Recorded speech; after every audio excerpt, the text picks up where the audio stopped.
And now, to introduce our headlining poet, is a dear friend of the festival and a poet who's headlined his own share of many events. Please welcome Major Jackson.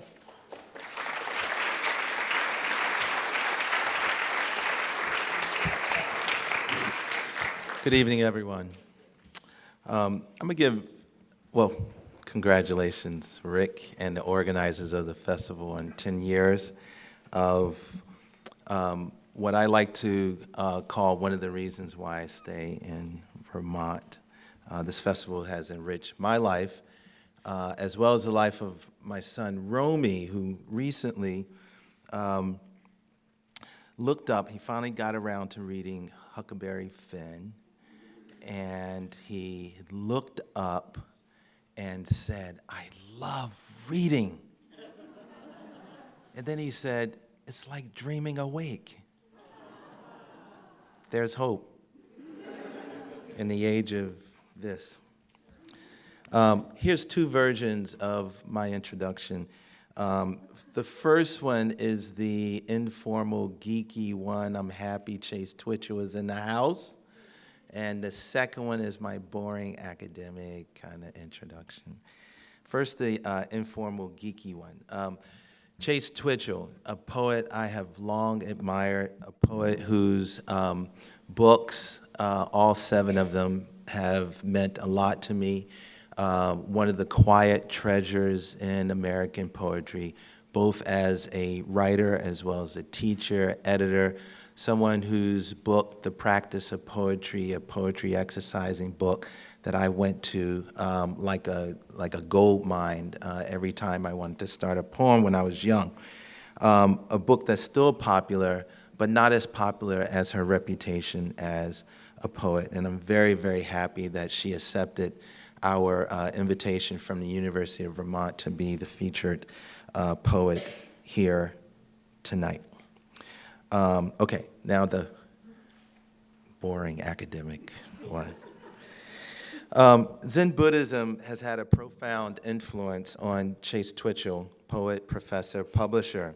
She studied with John Dado Lurie at Zen Mountain Monastery in the Catskills. Her book, The Snow Watcher, resonates with this influence of Zen and poetry.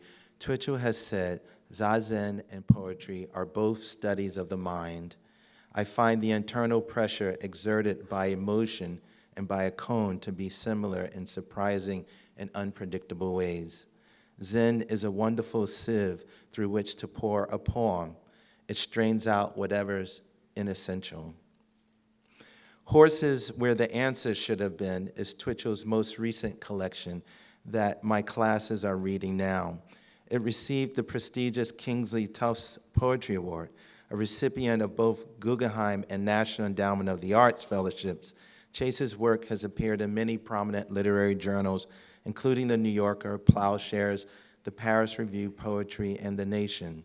She's taught at Princeton, Warren Wilson College, and the University of Alabama, among others, then left the academy to become a publisher. She started Au Sable Press in 1999, which after a successful 10-year run was acquired by Copper Canyon Press. In a 2008 interview with Poets and Writers, Chase recounted, "I was actually more successful than I ever anticipated being, which was wonderful except it became too much work for one person. It gobbles up a huge amount of time. Luckily for all of us, she once again has the time to write." In a poem, Savin Rock, the speaker attributes these lines to her mother, quote, "To remember something, go back to the place where you forgot it."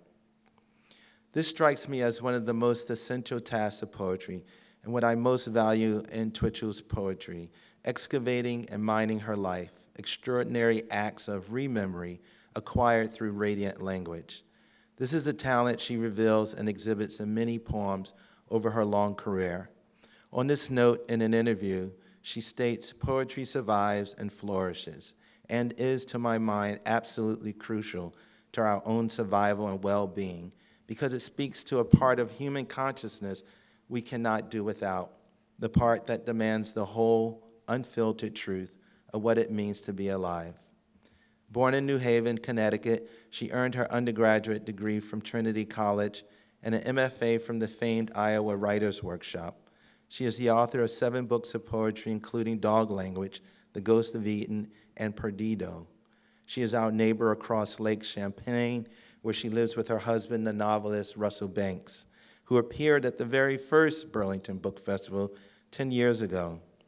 There's a wonderful symmetry then, all these years later, to welcome a poet I've long admired.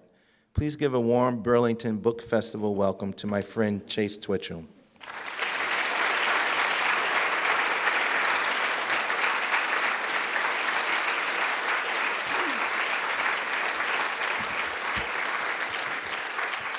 Good evening, all you Burlingtonites. Is that what you call yourselves? I'm very happy to be here and honored to participate in this wonderful festival, about which, however, I do have one question. What does it mean, 3 days of authorized activity? Am I authorized? It's just such a strange slogan.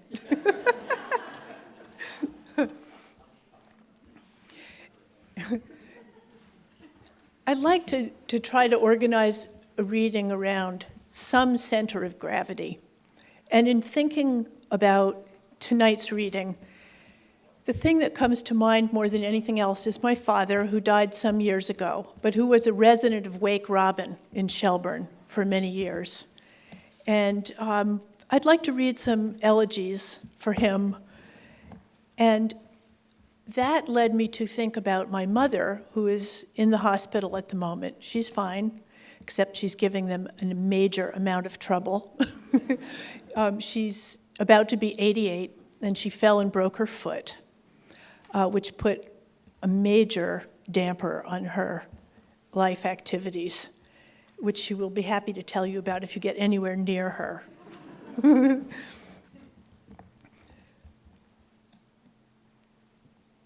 I'm going to begin with a poem called A Negative of Snow.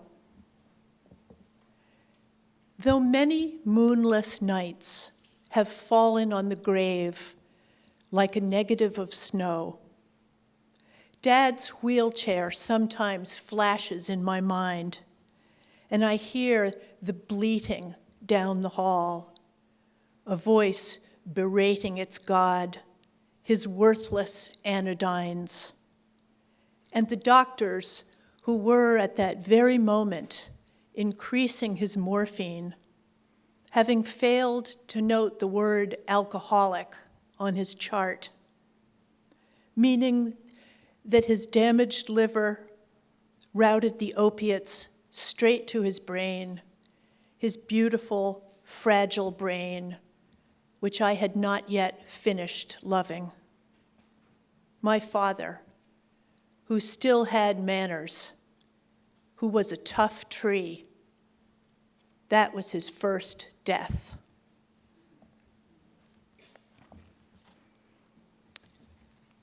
He did have brain damage as a result of that accident.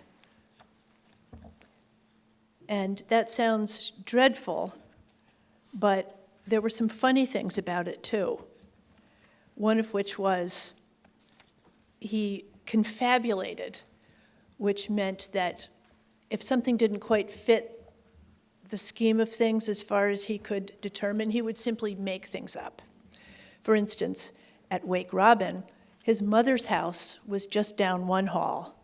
The school at which he used to teach was down another, etc. And one Christmas, I gave him a sweater, and I said to him, Dad, I'm going to put this in your closet, okay? And he said, no, don't open those doors. And I said, why? And he said, that's where they keep the giraffes. And I said, Dad, you've got giraffes in your closet? And he said, ugh, I can't believe I said that. Sometimes I say the craziest things. I don't mean giraffes. I mean that other kind of animal that lives in closets.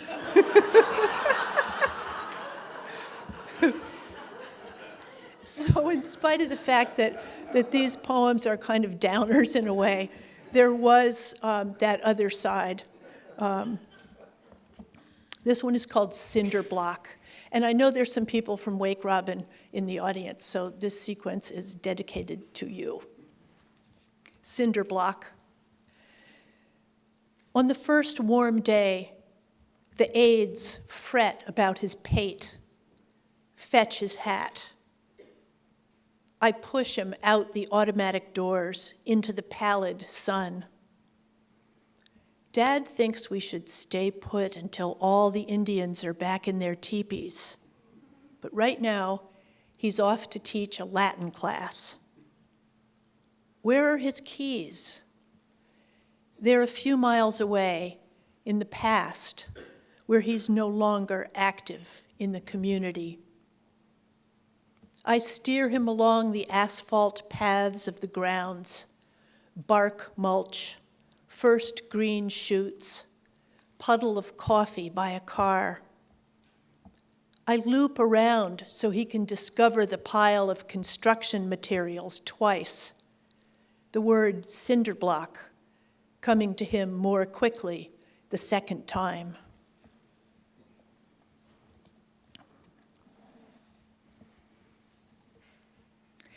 My father was not a fan of new technology. In particular, cell phones enraged him. So we had to stay with the old plug-in kind. This is called Verizon.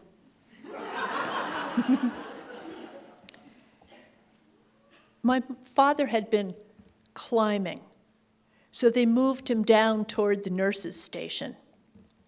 Very confusing. First a new room, and now his telephone is dead. He repeats the word Verizon at the speed of a slow hammock, while I call repair on my cell. This is not how it's meant to be.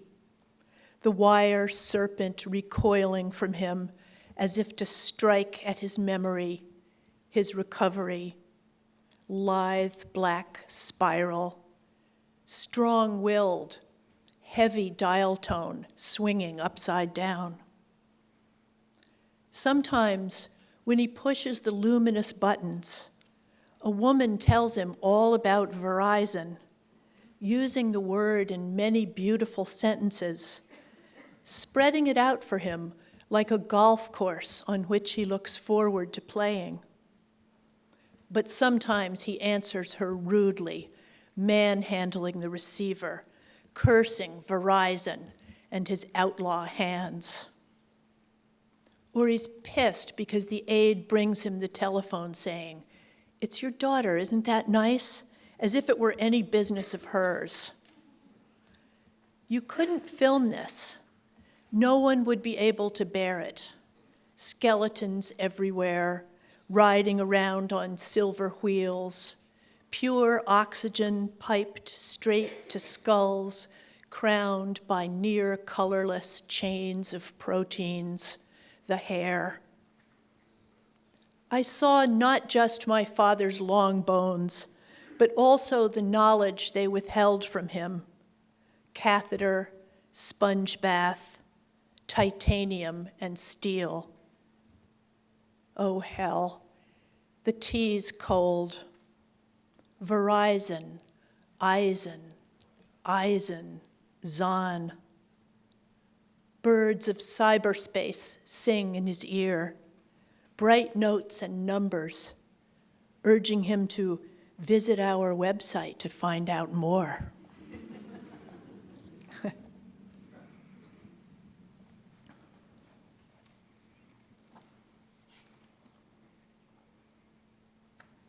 I really did try to write funny poems about this stuff. Alas, it was not to be. One more for my dad. My listener.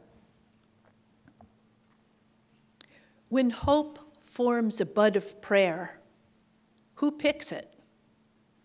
Words in all languages yearn toward the stars, confessing and beseeching.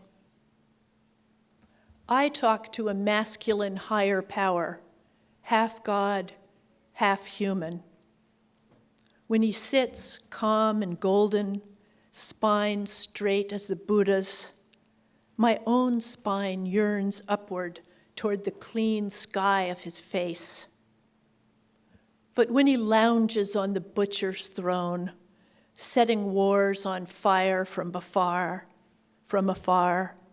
then hunting in the gutted, rotting lands, he's my enemy, the one who lifted my father from his cradle in his claws so many years ago, then let him fall, a stick of driftwood someone saved, provenance unknown. Dad waits for cocktail hour, cookies and juice, repeating the words voicemail to himself, anxious about the new technologies, the fax and the microwave.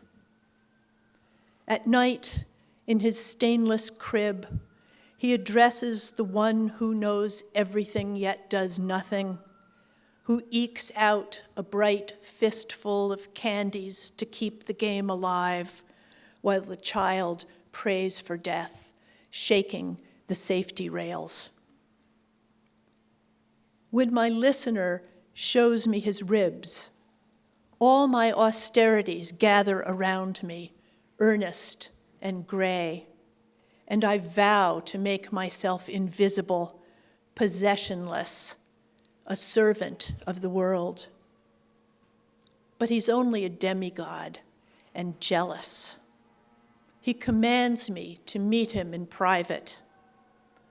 I tell him the truth insofar as I know it. He says nothing. We always meet in private. When he whips his starving flocks, I'm there alone with him. We're being saved.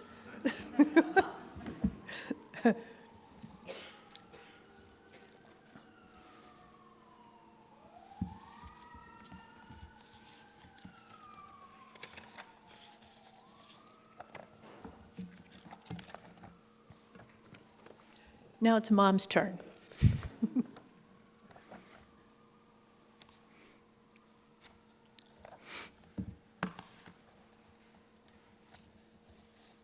Then I'm going to lighten up and read about the end of the world.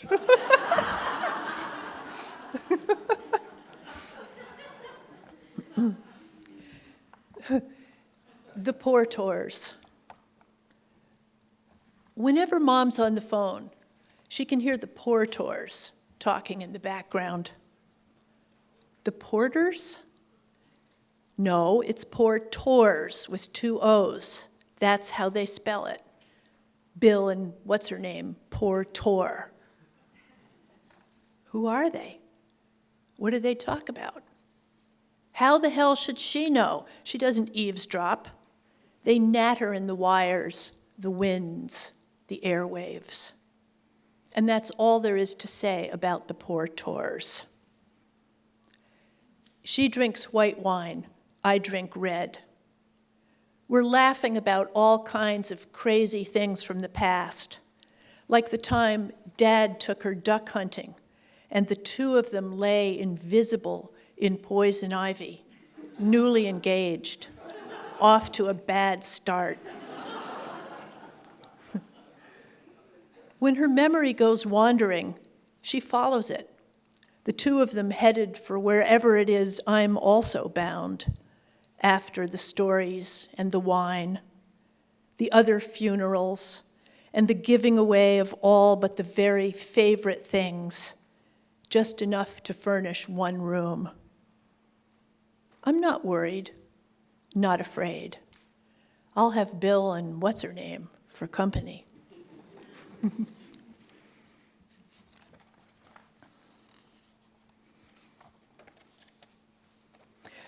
Bermuda sand.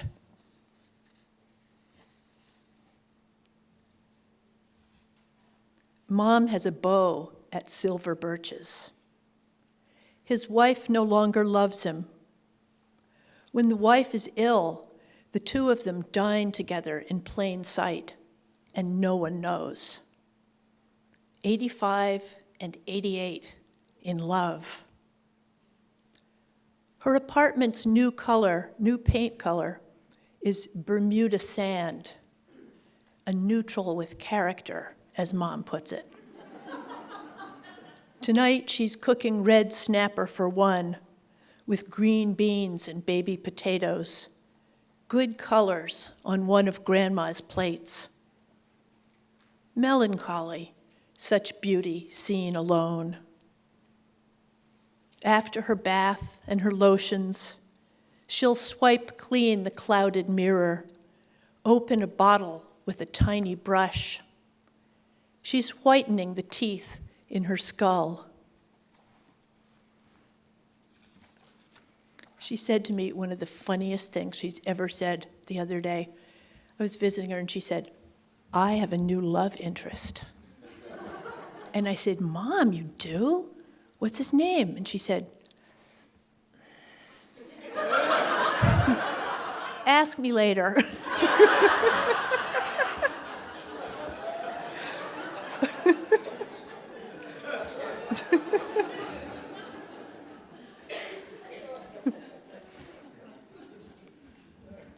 Mom's party. Maria arranged dahlias in a vase Mom thought was too tall for them.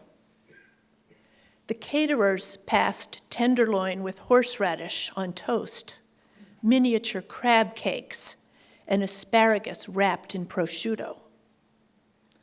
Yellow caution tape outlined the doors to the deck. No one fell. The ocean rose and fell. The ladies said, "Isn't it just like Anne to know about a band like this? I must get their name." She was glimpsed among dahlias and lilies, both presence and absence. Most of the guests were octogenarians. They arrived promptly at 5:30 and did not overstay. No one left without having had a word with Anne, silver mermaid shawled in the last gleaming sea of her element, both presence and absence. And I know she's going to recover and live another 20 years and drive us all crazy.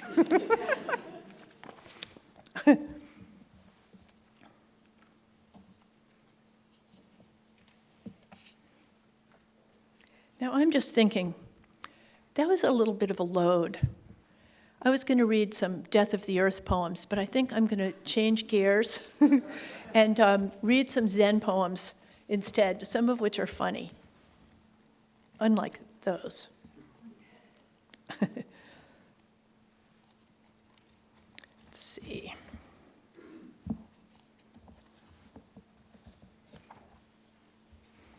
Oh, I know what I'll start with. When I started studying Zen, I got a lot of flack from people who thought that it was bad for my work. They thought, sorry, I'm talking while I look for this poem, that the language of Zen, which is very stripped down and plain spoken, was not a good thing for poems. I disagree. I think it was Einstein originally, and then he was much quoted afterward, saying that things should be as simple as possible, but no simpler.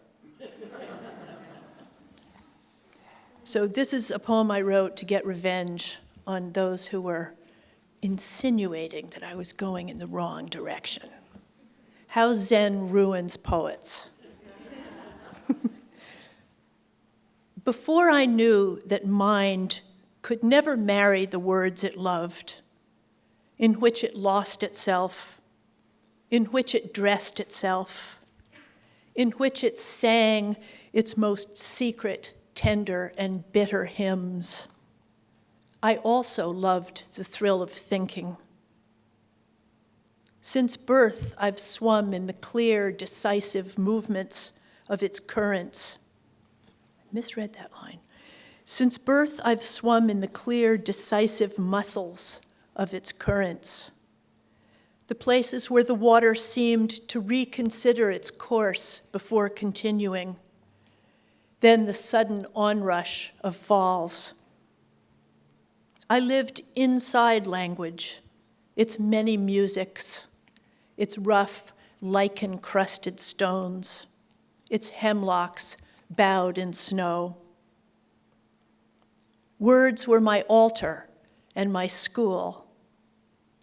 Wherever they took me, I went, and they came to me, winged and bearing the beautiful twigs and litter of life's meaning, the songs of truth. Then a question arose in me. What language does the mind speak before thinking? Before thinking gives birth to words. I tried to write without embellishment, to tell no lies while keeping death in mind, to write what was still unthought about. Stripped to their thinnest selves, words turn transparent, to windows through which I sometimes glimpse what's just beyond them. There, a tiny flash, did you see it? There it is again.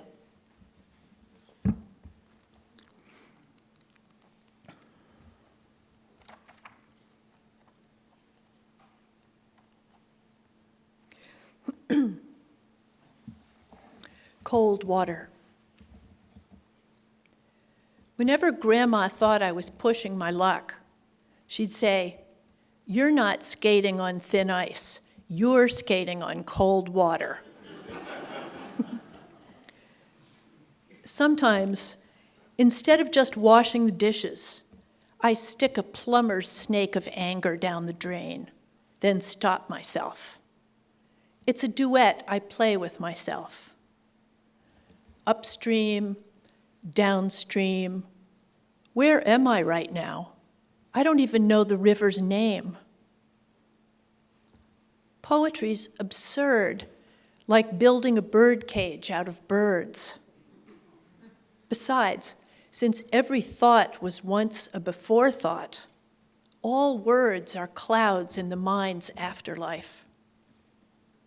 I'm a factory, very busy, a manufacturer of poor quality word clouds. Why listen to me?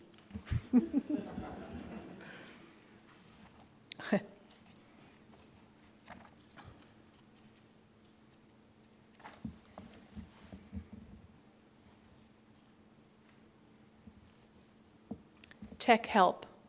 This was from a period in which I was experimenting with splicing pieces that didn't seem to go together. I knew why and how, exactly how they went together, but the structures remained, I hoped, invisible. Tech help. It's supposed to all come together in the end. Tech help. My bonsai teacher says to quit doing it like a girl. I'm pruning the root ball of a podocarpus, or Buddhist pine, trained semi-cascade. The first time Dad fell, the femur broke in 11 places due to his artificial knee, titanium and steel. A rod screwed to the bone in 13 places didn't work, and the graft stayed weak. For 2 years, he fought his wheelchair into near submission. The grand finale was his riding it down 2 flights of stairs without tipping over or falling out. The nurses loved him. He really did that. The last time I called tech help, I got George in Salt Lake at work at 6 a.m. their time. He was very helpful. I offered to write a note for his file, but he said, "It's okay, Chase. Your compliment is enough."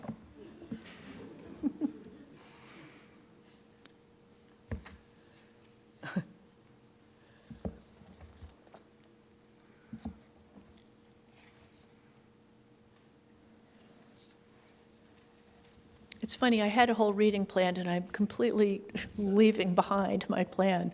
I think I will read a couple of Elegies for the Earth, which is one of my main driving subjects. Just a few. Vestibule. What etiquette holds us back from more intimate speech, especially now at the end of the world? Can't we begin a conversation here in the vestibule, then gradually move it inside?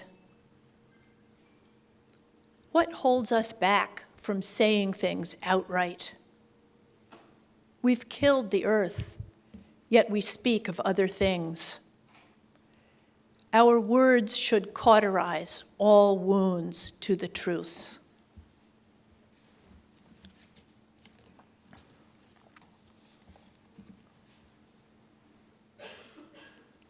Before the ash.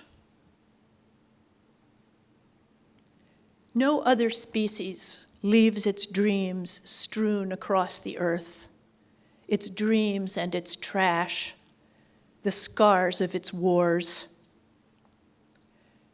I know not with what weapons World War III will be fought, said Albert Einstein, but World War IV will be fought with sticks and stones. All the killing, centuries of it. Where will we bury all the bones? No need to worry. In the end, no one will be doing any burying. Let's go back and live in Pompeii, where olives burst from the trees and all the dogs are still alive, before the ash, and with ignorance of the ash.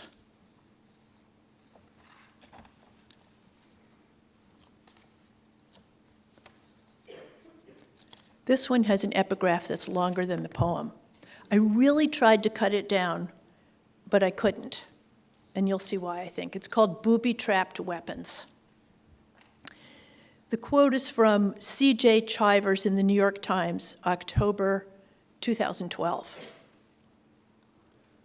Quote, governments labor to keep their doctored weapons programs secret, in part because they are potentially indiscriminate and often provide enemy forces with working ammunition with which the rigged ammunition has been mixed.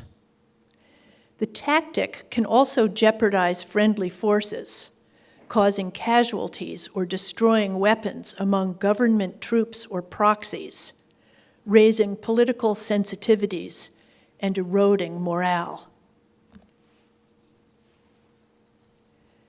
I've tried 100 times to break into those two sentences, to find loose rivets or a bad weld, but they're beautifully made and wear no camouflage. They're like math, which I've never been able to do in my head. I understand the words, but they form a cloud.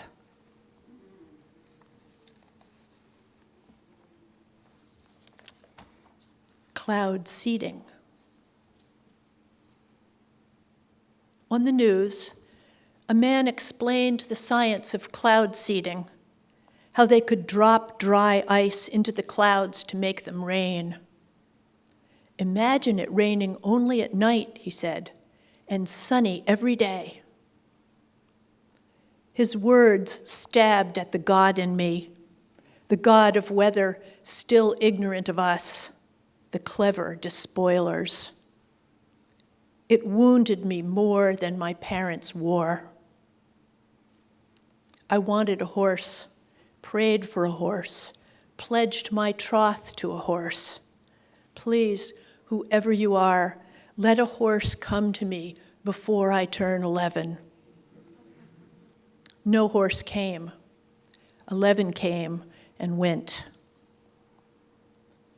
Alan Shepard hit 2 golf balls on the moon and left them there. My second conscious God wound. Now the sky is full of space junk, some of which falls to Earth, though the chances of it killing anyone are slight. The only thing it kills is a ghost horse grazing in Eden's gray remains.